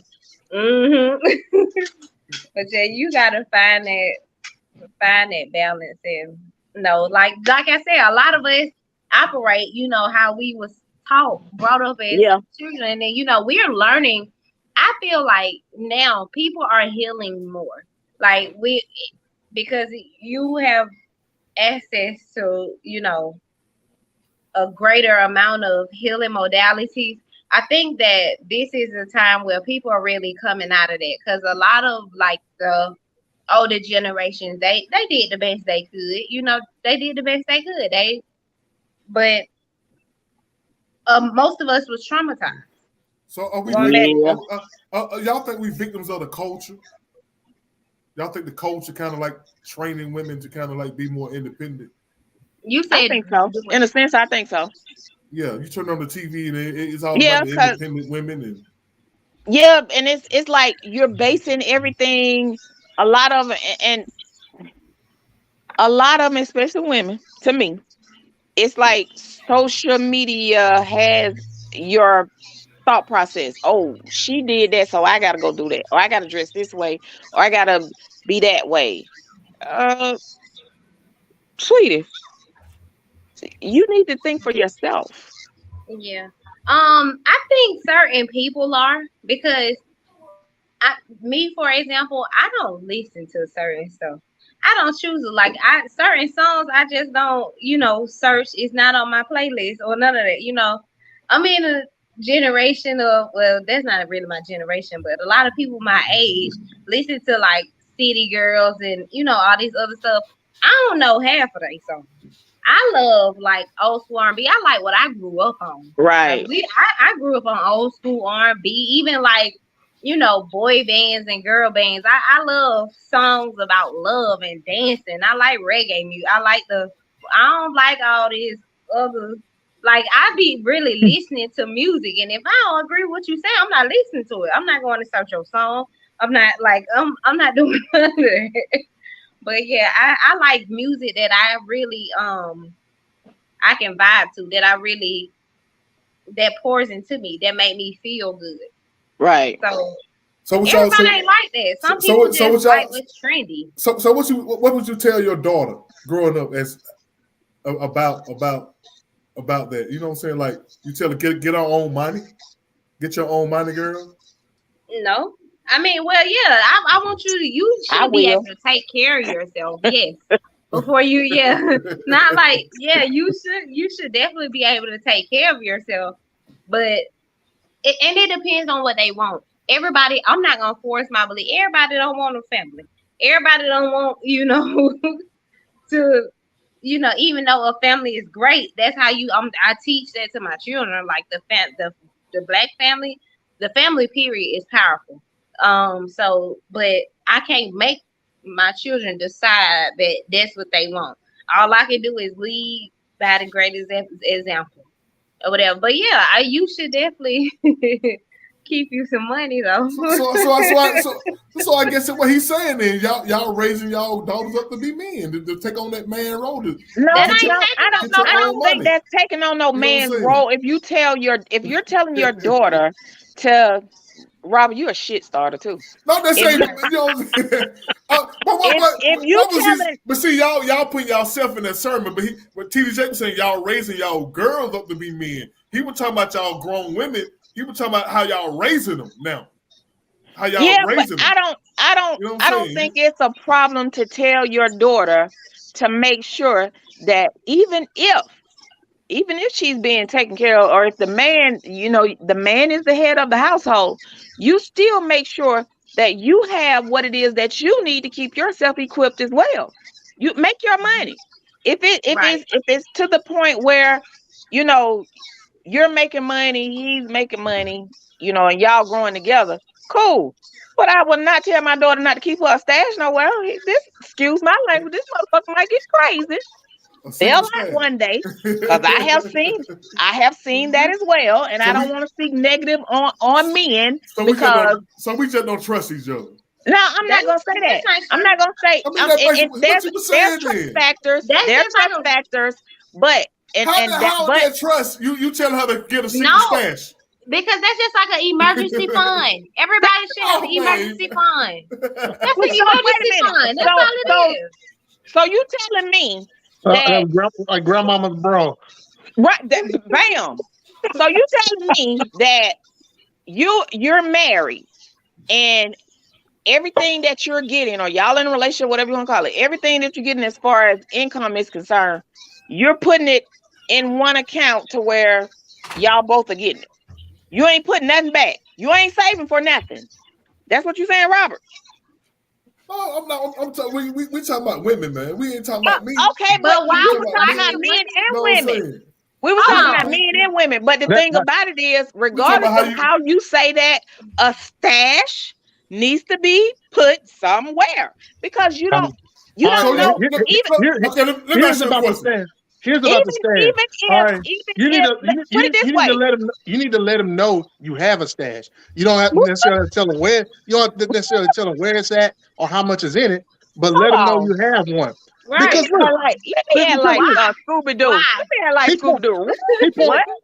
He poured all his money that he brings in into his house, his woman, his children, and then you got this stash over here. You're not pouring into nothing. You see what I'm saying? So is that no? You can't say we're not pouring into nothing because we got a stash. I mean, we're not pouring into nothing because we have a stash. I mean, I had a stash. I was able to stash and stack. Both. But it should benefit him too, right? It did. But the thing about it is, I got it because of him. Yes. Yes, because he took care of bills that you didn't. Right. He took care of bills that I didn't. You're right. But the thing about it is, I'm still gonna keep my stash because, again, it's a couple of things that can happen. He can get a little crazy, and again, that's why I'm saying it, because I've seen it happen. I've seen it where a woman was married to a man for over 20 years. The last child, hear me when I say this, the last child that he had with her graduated from high school. How about this Negro showed up at the graduation with a baby in the back seat and a new woman and served the woman papers and told her he wanted a divorce. So why wouldn't I keep a stash? I'm not saying don't keep it. Just let them know you got it. I'm talking about Mr. Stafford over here. Well, I'm pretty sure he showed up with a baby. That been festering in. She should have knew that was over with. But regardless, you still keep your stash. He ain't just showed up. They married out the blue with a baby. They ain't been together for a minute. Who? The guy you talking about? Together. They were living together, married, still married, still married. But that's what I'm trying to say. But they weren't together though. Okay, you saying mentally they weren't together, physically they weren't together. That's what you're saying. Okay, but still. Kristen, keep your stash, girl. I know that's right. So let me ask y'all a hypothetical question. Okay. Both of y'all have daughters. She's 21 No, I don't years have old. daughters. I said hypothetical. I'm just saying Okay. She's 21 years old. Mm-hmm. She's about to get married. What's your advice to your daughter? Make sure you don't lose yourself in your marriage. Bam. Make sure you don't lose yourself in your marriage. Then what's ain't nobody gonna say make sure you cook that man a good hot meal, girl. No. Ain't nobody gonna tell her. So you ain't gonna tell her make sure he eat good. Make sure you feed him good. And it depends because sometimes the man be the cook. Sometimes women don't. That ain't what I asked you. I said, is your daughter? No, I'm gonna let her know. Your daughter's about to get married. What's your advice to your daughter who's about to get married to this guy? Take care of your husband. Okay, take care of your husband. Take care of your husband. That's a good one. Because for the simple fact, like the statement was made. Yeah, you have some men out here that cook as well, but take care of your husband. And that's in all attributes. Take care of your husband. Make sure your husband taking care of you. Yeah, would I agree. that would be the I biggest agree. thing. I can't tell, you call me and tell me he done did this and he did that. I've seen it where, back in the day, the older women, girl, well, baby, you need to go home. That's your man. Oh, excuse me, you whooping her ass. You tell her to go back home? What? No. Right. Especially when he don't beat you down. And you like, So I ooh, supposed to keep sitting there dealing. Oh, that's your man, but you got no. Now some stuff grandma and great grandma tell you, no, I can't do that. Now, when she said you make sure you keep that stash, yes, I can do that one. Make sure you keep him fed. Yes, I can do that one. Cause I do. But now I'm gonna keep me a stash. But the part I don't agree with you is I'm gonna pour into that man. I think you should pour into your man. That's motivating him. I mean, and the reason why I say pour and the motivation, I look at Charlie Wilson. Charlie Wilson was like in one of the biggest groups there was, the Gap Band. Of course, now he's on his own. But Charlie Wilson made a statement and said that one of the professors told him that you weren't gonna be nothing. You were gonna be on drugs, whatever. This man talked about how he lived on the streets, how he had nothing. But, and I hate that he did marry somebody outside of being black. I'm sorry. I'm just gonna say that. Just me. He couldn't find no sister to pour into him. Oh, Robert, please don't go there with that. You know what I'm saying? But anyway, see, y'all ain't pouring into something. Y'all ain't pouring into something you don't see Michael pour back into you. Oh, that's bullshit, and that's not true. That's bullshit. But the thing about it is, what I'm getting at is the pouring part, because he even made the statement and said this woman poured into him, and it motivated him to do better than what he was doing. She was one of the counselors at the drug rehab where he was. Yeah. She was down with him when he was at his worst. Right. So it was like his statement was, this woman poured into me. That's the reason why I make sure I take care of her. So yes, we do have to pour into the men as well. I don't feel that women should not pour into men. You got to. Yeah, I agree. Now, what you got now, Mr. Stafford? So when you say pour into a man, what are you saying? What it entails? What you know what I'm saying? That's just like him saying to me, confirmation and stuff like that. Yeah, baby, you're doing a good job. Like that. Motivated. That's just like if he's sitting here saying, if he's sitting here saying, hey, I got such to do, or I got some things I need to. Okay, let me go handle that for him, and make so wherever he is, because he's doing something else, I can go over there and make sure he, that's taken care of for him. To me, that's pouring into him. To me, pouring into him is praying over him and for him. That's one of the biggest things. That's pouring into, and that's something a lot of us don't do. Pray over your spouse and pray for your spouse. It's two things. It's not pray over them and pray for them. Yes, that's pouring into them. Because it's times that I even be like, okay, God, whatever it is going on, please just protect him. This man is over the road, so you're traveling all over 40, 50 states. Keep him covered. It's so much going on with these truck drivers and everything. Keep him covered. Please keep him covered. Yeah, so, that's a pouring into as well. Yep. So I think, so basically we pour into y'all emotionally and spiritually, while y'all pour into us physically, financially, more in the physical. Yeah, I agree with that. I think unless she make her own money. I make my own money, but I still pour into it. She got her own car. She got her own house. I mean, sometimes that might change depending on the situation, but not to say it's wrong, but we still, pouring into each other. It is what it is. Long as you and your person is have the agreement of whatever going on and work within your household, that's just what it is. It really boils down to everybody.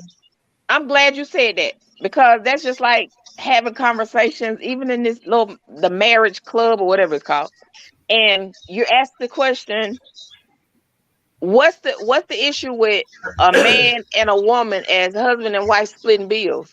And I seen all these women go to, a man's supposed to provide. Well, you're supposed to provide too. It's shit you can provide. But if they are in agreement with that, if that man and that woman agree, okay, we're gonna split the bills 50-50, that ain't nobody business on the outside. How they Right. spend them. If that's how they feel that they get by, and it's it's better for them to where they're paying all the bills, half and half, that's their household. Right. Yeah, Why are we saying?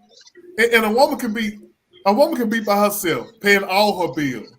Now all of a sudden you get a man want to split half the bill. You know, now you somebody now you spend, you don't want to spend all you don't want to pay all your bills. What you think he do? So I'm like, hold up. I mean, some of his money, I said, he can't pay this. I don't know. Well, listen, You don't if have I'm your doing load. You don't have everything, your load. You mad? add to me. And adding to me is if you feel, hey, listen, this is my income. This is how my income looks. This is what I make every week. Now I can pay, blah blah blah blah blah. If you take care of such, if that's how they agree upon, their bills.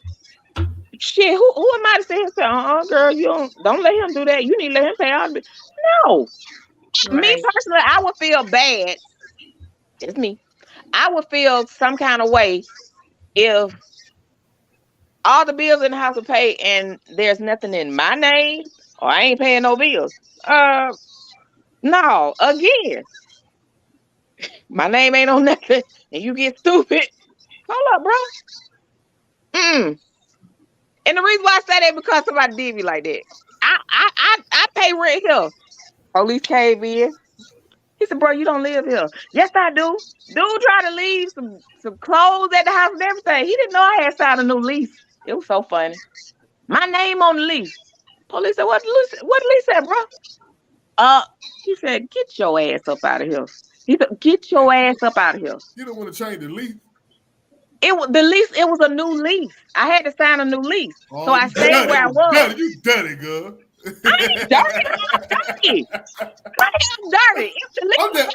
I'm just messing with you. Oh, I'm like, the lease was up. But I just think that if somebody has a way of running their household and it's convenient for them, cool.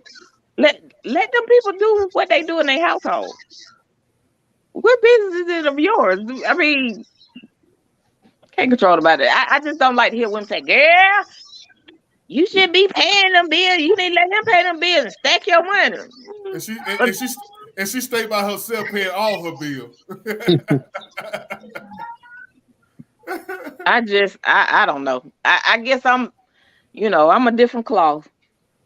If he said he ain't got it, whatever I stashed, okay, here it is. Especially if we're in a rut. Let me just go ahead. It should be no problem for independent women to go half now. Shut your damn mouth. No, it's not a problem. It's really not. But I guess again, I think different on a lot of things. I'm not with all that. You want to say something on this, man? You've been quiet today, man. Nah, I'm letting the ladies rock, man. It's about us too, man. It's more about them. Oh wow. Jermaine over there working on his defense on the Capitol rioters, man. He going to bat for all them Trump supporters. Okay. He lying. I know he lying. You can't believe nothing that come out that dude mouth. Wait a minute. Speaking of, they said something about, I think I read that right. The text messages or the they found got them. erased. They were erased, and then they were found when they said that they announced that they're going to make a criminal probe on it. They got found. Hey, I made a post about that the other day. Ain't nobody wanted to comment on it. But like I said, this ain't nothing but a dog and pony show. Ain't nobody gonna get arrested. I don't think so either. Ain't shit gonna happen to nobody. Just wasting taxpayers' money, and all for what? That's what I said. To gain some votes at the midterms. Maybe. So what y'all think about the monkeypox stuff? Y'all scared of this This morning, the World Health Organization activating its highest alert level yet for monkeypox. The global monkeypox outbreak represents a public health emergency of international concern. At least 16,000 cases of monkeypox have been reported in 75 countries and territories this year. Here in the U.S., infections are climbing, now swelling to nearly 3,000 cases in 45 states. 2 children have been diagnosed with the virus, too. According to the CDC, they likely got sick through household transmission. Both of those children are traced back to individuals who come from the men who have sex with men community, the gay men community. Those children are doing well. The vast majority of monkeypox cases have been traced to gay men who have multiple sexual partners. Health experts say the virus can spread through direct contact with the infectious rash, face-to-face contact, or by touching contaminated items like clothing. Should we be changing our behavior in any way to prevent getting monkeypox? If you're not vaccinated and you're in that high-risk behavior group, I would say limiting exposure is going to be absolutely important. But getting vaccinated hasn't always been easy, with the demand outstripping supply. In New York City Friday, 17,000 vaccine appointments filled up within a half hour. It's been really difficult to find an appointment lately. 300,000 doses have been shipped to health departments across the country to address the outbreak, with another 5 million set to be delivered through the middle of next year. But in recent weeks, scenes of long lines stretching outside clinics show that another health crisis is tightening its grip. And so far this year, there have been 5 monkeypox-related deaths in Africa, none here in the U.S. And health officials say that those who do get infected with the virus typically recover from their symptoms anywhere between 2 to 4 weeks, even without treatment. I'm like that. Wait a minute. I'm like that lady that they showed in Africa when they went over there and they was telling them that they need to get the COVID shot. The lady said, "What are we getting the COVID shot for? COVID ain't over here like that.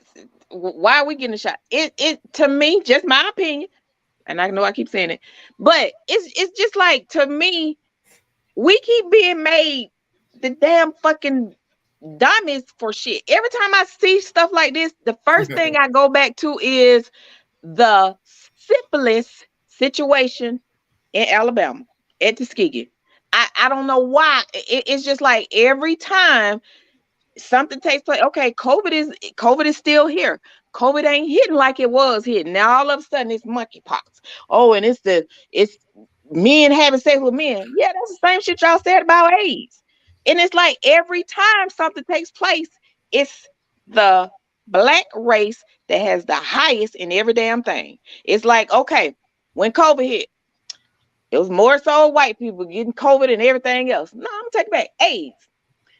Oh, it's a gay disease. All of a sudden it was, here's white people. And then all of a sudden we moved up way higher. Oh, they're not educated. That's the reason why they're getting. No, I don't believe in that shit. We ain't educated. The reason why we're catching AIDS or HIV. I don't believe in all that. It's just, to me, it's a conspiracy theory. Just me. It's conspiracy theory. Because some of this shit that goes on, I don't do shots. I ain't doing no shots. I look at the statistics on that. Even talking to doctors and nurses. Don't get that shot. Why you say don't get the shot? Don't do that shot. So if you step on a nail or get bit by somebody's dog, you're not gonna go get no tetanus shot? That's a tetanus shot. We talking about something that we talking about this COVID thing. I wouldn't do it. I wouldn't do no COVID shot. Okay. I would not. Okay, I'm listening, Jermaine. First of all, this monkeypox shit, man, this shit is hilarious. It is. So why isn't the LGBTQ plus community at an outrage because they saying that it's a gay man's disease? That's pretty much what the lady just said on TV. So ain't no outrage from them about that. That one. Then they said it's not gonna be an outrage if she's stating a fact. No, but they get outraged about everything. But BT, how's that a fact when 2 kids got it? Right. They got it from someone that was gay. The fact is it's being transmitted by mostly on gay men. I mean, numbers don't lie. It is what it is. Yeah, but at the same time, BT, the people lie who put the numbers out. I just don't. I don't. But you monkeypox comes more so from gay people. Bullshit. Right. Bullshit. I mean, if it's from gay people, why the hell are you over here in Africa trying to give shots to people in Africa for monkeypox? It's really not that bad because all right. You have to be. Hold on, time out. You just this said this how COVID started. The World Health Organization dude just said this shit is bad. So now you ain't a doctor. And you just said it ain't bad. So what are we talking about here? Any doctor will tell you that monkeypox isn't as deadly as COVID. And the most important thing is when someone has monkeypox, you can see they got monkeypox. When somebody got COVID, you can't necessarily see they got COVID. So you don't necessarily distance yourself from them. If you see somebody with pox all over them, you're gonna stay away. You know what I'm saying? And then and that cuts down on transmission. I'm trying to see what makes it a gay disease. Right? Is it because of anal sex? I don't know. That's a good question. I don't know. Don't have sex with people have anal sex. One monkey sticking his banana in another monkey, and he got. I'm sorry, I'm making a joke, but it's stupid to me. It really is, and it's like I sit here sometimes and say, did these damn doctors copy off of somebody else's paper to get a PhD? Because some of the shit they be saying, no, I have had doctors to do that. Oh, one lady told me that I had asbestos. I said, huh? Asbestos come from you being in some damn shit, some old warehouses or the rail. That I work nowhere near that. How do you come up with asbestos? I'm like, asbestos is like leading to cancer. This doctor sat here and said this to me. I had a friend, the doctor diagnosed her with something and then came back 2 months later. This lady was sitting here taking all this medicine for something that she said the lady had. And then she said, oh, when she did a follow-up with, oh, you don't have it. She said, what do you mean I don't have it? She's like, you don't have it. She said, so all this time you've been having me to take medicine for something that I don't have? The doctor said to her, well, what you want me to do? I would have slapped the shit out of her ass. Did she get a lawyer? Yeah, she has a lawyer. She don't, basically bottom line, she don't pay for anything dealing with medical now. But it was just for the simple fact that you're sitting here saying, oh, your leg is going to have to be amputated because you got blood clots all in it. And then you go get this done and then you go to another doctor and it's like, well, why was your leg amputated? And they're doing diagnosis and they tell you that's not the case. That's why you get second and third opinions. You do, but the thing about it is, I'm going back to that part of, it's just like with COVID. It's just like with HIV, AIDS. It's just going to COVID. How many, and I work for the Department of Public Health. How many times have y'all seen after COVID hit, how many commercials did y'all see? As much as they told us, get your flu shot, y'all hardly ever seen the damn commercials talked about flu shots. Flu shots, what was the other one? Flu transmission has gone down due to social distancing. Flu transmission has gone down because all COVID is, and I'm not saying COVID is not real. COVID is dang on the flu. I mean, how do you get the flu? How does a person get the flu? You can get the flu from a coworker. Touching stuff we ain't been doing that. We ain't been doing that for 2 years. We've been social distancing. We were touching. We was around people. We did it before it happened. Right. So for the last 2 years, it's pneumonia. But the last 2 years, we've been washing our hands. We've been staying social distance. We've been wearing masks. So the flu ain't transmitting like most clean motherfuckers been doing that shit for years. Yeah, but also listen, you're right. I'm very germophobic. Jermaine, if everybody did that, we wouldn't need no flu shots. But No, that's most not true. people, Now, wait, let me say this. And this is the reason why I said I watch documentaries and I listen to nurses. Jermaine is over there cracking up laughing. That's just like the lady in Mississippi. If you could pull it up, put in, I don't know if it's still on that Google, nurse quits job in Mississippi due to flu. Okay, so the nurse was sitting here in her car and she was talking. She was saying that she had been a nurse for like 20-something years. And before COVID hit, they told the nurses it was a demand that they do the flu shot. If they didn't do that flu shot, they either were going to get fired or they had to quit. So when she got in her car, of course, you know, I love her country white folks. She was like, well, I guess I'm fired then. She was like, let me tell y'all something. And the lady was sitting here talking. She was like, don't do that flu shot. She said every year, again, because Department of Public Health, you see all this shit come across your desk or whatever. But she was like, don't take that flu shot. She was like, every year they do something different with the flu shot. And she said, have you ever noticed? They put the new strand in. She said, have you ever noticed that people that do the flu shot end up with the flu? She said, don't. And that's what she said, don't take that flu shot. She said, because it's something different every year that they put in. She said, why am I going to take something and put it in my body and you can't tell me what's all in there? So it's like, yeah, they can tell you what's in there, and that's precisely how vaccination works. But it don't make you sense, just explain how vaccinations work. It don't make sense, BT. It don't make sense to give somebody something that they don't have. All right. There's no cure for a virus. Then hold on. Then you tell them I'm giving you something you don't have, so you don't get something. Hold on. Right. Wait. It's teaching your immune system how to fight it off. No, it ain't. Your immune system don't need to learn how to fight it off, because being who you are already, your body isn't intelligent. Your body gonna notice anything foreign anyway. Your body is gonna fight it off anyway. And us as Black people has the highest levels of immune system. What about polio? Nobody ever want to talk about polio because Black man came up with that one. I mean, it's the same thing. Okay, but it's the same thing when they did They inject a small amount of the virus to you. So it was the same thing. So your immune system recognizes it and builds up a defense against it. Wham. But you don't need that. You don't. But why would you? If it's helping with your immune system, why is it that people that get the flu, that gets the shot, end up with the flu? I've seen that happen too many times. You're right. It does. It does happen, but they don't necessarily end up with a bad flu, like with the worst symptoms. Now, they do.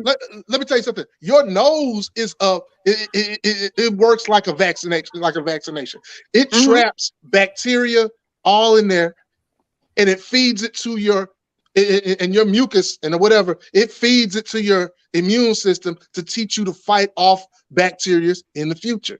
So when stuff comes back strong, your body can handle it. That's the reason why. But do you know that if you don't have like mucus in your body, that the bacteria virus can't even survive, that your body get rid of it very quickly? Right. Did you know that? It does, because too much of it will mess you up. You're right. So your body does get rid of it.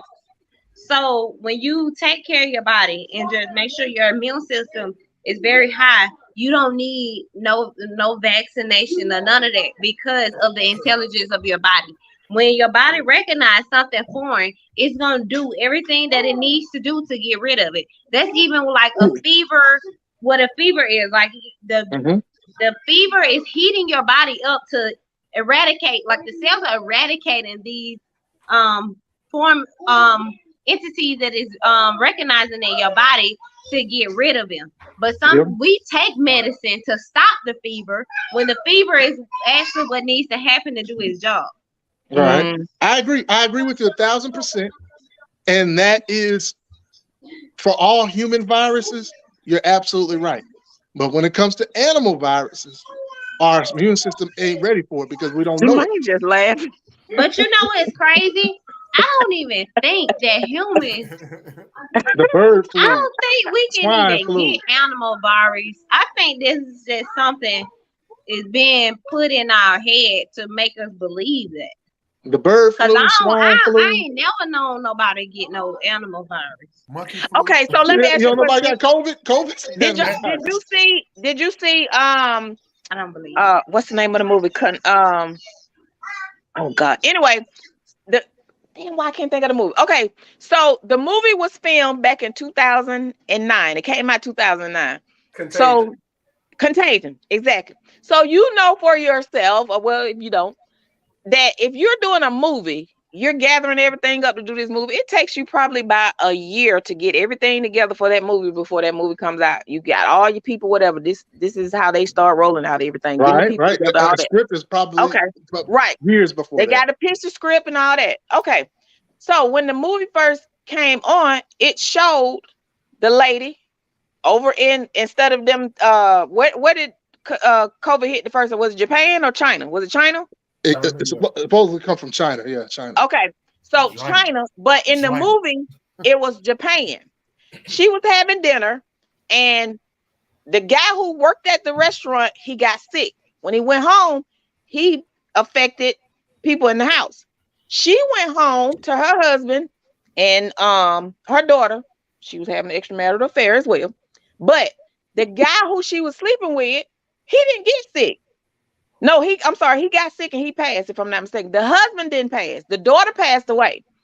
Now, I'm saying all this to say, at the end, because I kept telling the girl when I said, listen, I'm telling y'all, I said, I believe it's something dealing with these animals, the reason why COVID was the way it was.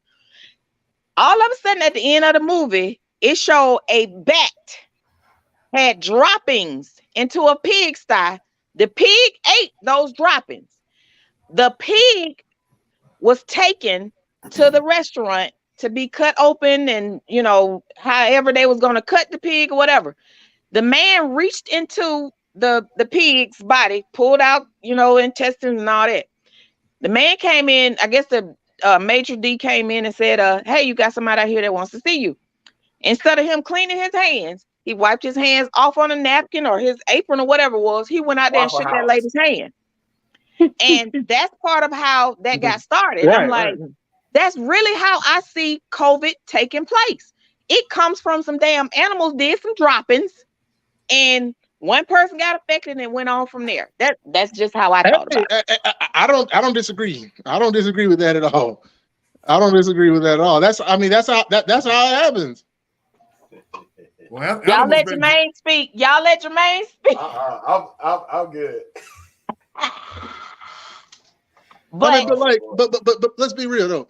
All right, all of us, we had chicken pox when we was young, right? Did you have chicken pox, Kirsten? I had the vaccine too. Yeah. Yeah. I got it like right after I got the vaccine. Right. Okay. All right. Rob, you had chicken pox, all that? I never had chicken pox, measles, mumps. But Kirsten, your kids don't have no. Your kids ain't never had chicken pox. I mean, it's pretty much been. We got herd immunity on chicken pox now. Smallpox is the same way before then. The mumps, measles, all that stuff. Vaccines wipe that stuff out. That's real. And that they got doctors and scientists that do nothing but this and work on the at the CDC and wherever else. I mean, we don't get those no more because the vaccines took care of their business. And COVID's going to be here for a long time. It's going to be a long time. It might be here after us. On that. That ain't sitting well with me because you come out with COVID. Cancer been around for God knows when. AIDS have been around God knows when. You sitting here telling me which I feel is a lie. There's a cure for AIDS. There's a cure for AIDS, and the reason why my biggest reason for feeling that way is look at Hollywood. Y'all know LA was called the devil. What is it called? Devil City or something like that. Devil's Angels or whatever it is. Ain't no way in the hell all those celebrities and whatever else was fucking the way they was fucking, and then nobody get no AIDS. Magic got it. There's a cure for that. That's just me saying it. There's a cure for that. Right. Can't get no I mean, AIDS, they got medication that'll make it all the way down to undetectable, and you can't transmit it no more. That's how far we've come. That's how It's far just we've come with it. amazing that every time they say something is cured or it's in a different effect, it has a different effect. You bring something else in and talk about, oh, this is like monkeypox. All of a sudden, monkeypox hit. But now there's no COVID. COVID is still here, but COVID ain't being talked about like it was because it's not as bad as it was. But the thing about it is, every time something takes place and they feel like the numbers have dropped, they bring something else in. Tell me what happened to H1N1. I work for the government. You see what I'm saying? What happened to H1N1? They brought all these people over from Haiti to help them.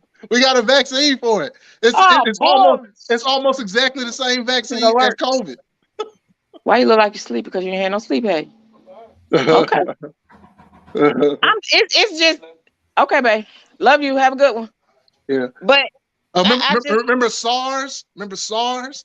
Remember the bird flu? Too much. H1N1 is the swine flu. All that. Right. Vaccine for all of them. There's a vaccine for all of them. COVID is supposedly like a mutation of SARS.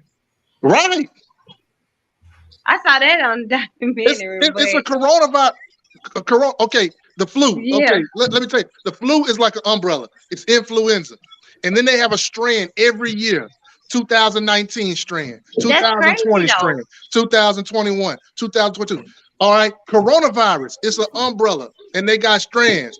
SARS, H1N1, bird flu, COVID-19. But let me ask you thing. What you say? Let me ask you this: would you not think that that's being created, or is the virus just that intelligent enough to know when to transform every 365 days every year? You're right. The virus does fight to stay alive, and it mutates. But I'm saying it knows to transform like every single year.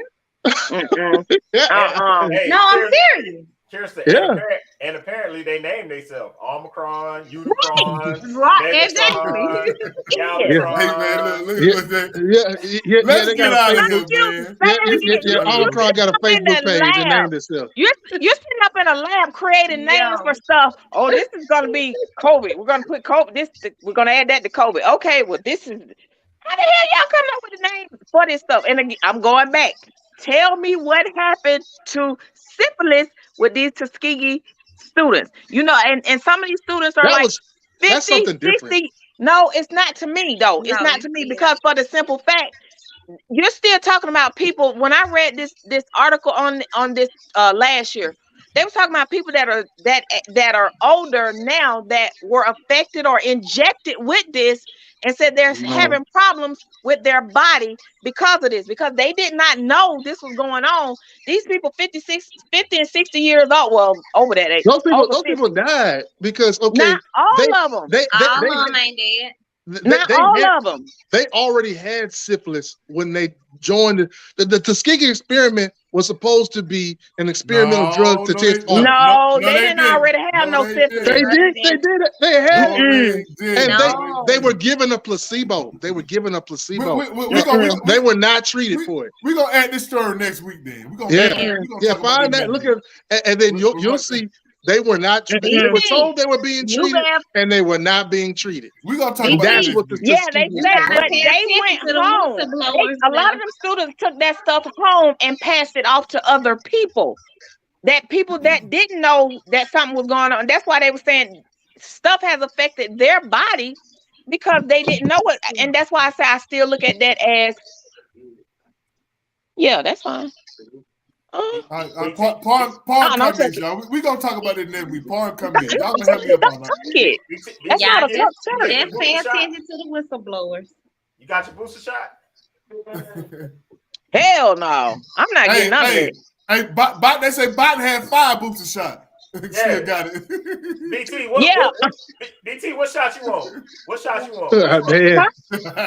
I've only had 2. I can't hear you. You know what though? The only people getting you are vaccinated. And then the drawer. But guess what though, Jermaine? The only people getting COVID now are vaccinated people. But you not vaccinated people, and then Oh, they're man. talking about these people are Stop becoming that. sterile. They having issues mentally. I don't want that shit. Girl. Hey, look, No. part comment. We're gonna hit the part comment, y'all. We'll pick this up next week. I'm gonna go first. I'm gonna I'm go good. because I can't I get see in. y'all next week. Oh, okay. You know what? No, don't talk. I am cracking up laughing at him. No, I'm gonna go. All right, go ahead. So, The good middle night, y'all. part What now. I'm gonna say is, as always, Middle. know thyself. Right there. Really know about your health. Know who you are. Know where you come from. Like it's important to know all of these things because then you would know why everything is happening. And then also, let's continue to heal because there's a revolution happening through healing and for our people. Like I love my people. I know a lot of us have been traumatized and all that, but it's time for healing. It's time for healing. It's time for us to come together no matter what. Like we do need to stick together and do what we need to do for our people. It don't matter if we believe in the same thing or not, but we definitely need to come together and stick together because there's a very deeper spiritual war that's going on, and we're gonna win it. We're gonna win it, especially when a lot of us get together. But I love all y'all. Let's continue to heal together. Make sure your immune system high. And get outside in the sun. Even though they might tell you not to. Get some of that D. Get some of that D. Get outside in the sun. It's Okay? a lot of what you say. Get some of that what snow. Get some of that D. Yeah, that vitamin D. Vitamin D, That's right. Robert. Vitamin D, Robert. Right. All right. Good night, y'all. Love y'all. See y'all next week. Good night. Good night, Kirsten. I'm about to lose y'all, man. I'm about to lose y'all. So I'm gonna say something real quick. Don't say it real quick, then. All right. Don't forget to vote. They're trying to take your vote away from you. Your choice is your voice. Remember that and hold your people accountable. I love y'all. Peace. Peace out, my brother. And don't forget to wear that hat. Robert Stafford. Comment, Snow. I don't want no damn party comments, Robert Stafford.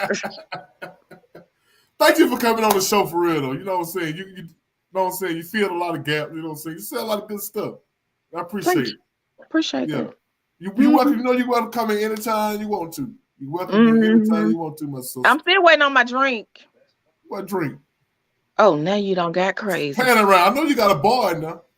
What? What are you drinking? I Oh, don't tell you. Bud Light, lime. Oh, that's that good. Oh, I love it. This put me on a whole different. Oh, never mind. Level. I get your part comment. I don't have no parting comments. Oh, somebody gonna see this, and I'm just drinking beer on there. Uh-huh. I don't see your face. It's on you. You got the thing right now. All right. My parting comment is: don't get so lost in someone else that you lose sight and focus of yourself. Love on you. Love yourself unconditionally. Stay positive. Keep positive energy around you. Release the toxic energy. Be at peace. And keep the joy. That's my parting comment. That's a parting comment. That's a good parting comment right there. Thank you. I agree with you. I appreciate it. I agree with you. I agree with your sister. You already up to where your drink is. You need to bring me a drink. No, you listen. We were supposed to go have a drink. Yeah, we go have a drink. We always missing each other though. Okay, so what's the deal this week? Next week, tell me. I don't know. I got a lot going on. Oh, okay. I know I got a photo shoot. We'll hit a little Mexican bar one day then. Oh, damn Mexican.